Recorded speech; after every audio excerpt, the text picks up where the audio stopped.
Shri Harikrishna Heights येथे अत्यंत व्याजबी दरात 25 अमेनिटीज आणि प्रशस्त पार्किंग सह 2 आणि 3 BHK रेडी पोझिशन फ्लॅट्स उपलब्ध। बुकिंग साठी संपर्क पार्श्वनाथ प्रोजेक्ट 9090787833।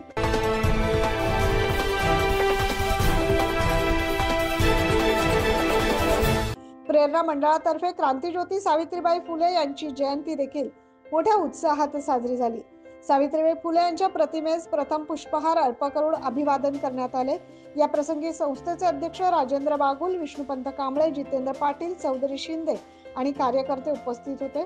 जुलमी मनुस्मृतीच्या विचारांच्या गुलामगिरीत अडकलेल्या व स्वतःच्या हक्कापासून वंचित राहिलेल्या महिलांना प्रकाशाचा मार्ग दाखवणाऱ्या सावित्रीबाई फुले यांचं कार्य सर्वमान्य आहे।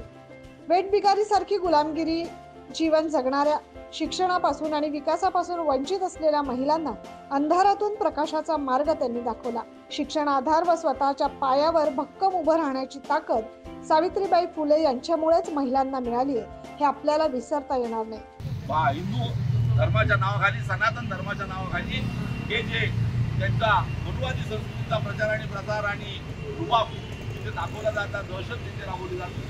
आणि अशा परिस्थितीमध्ये सावित्रीबाईंनी जेव्हा सुधारगृह काढलं, संगोपनगृह काढलं आणि तुम्हाला सांगतो त्या स्त्रियांना तर त्यांनी आधार दिला, परंतु त्यांच्या मुलांना सुद्धा वाढवलं, पोचलं, मोठं केलं आणि त्यांना समाजामध्ये चांगला जगण्याचा हक्क आणि अधिकार दिला।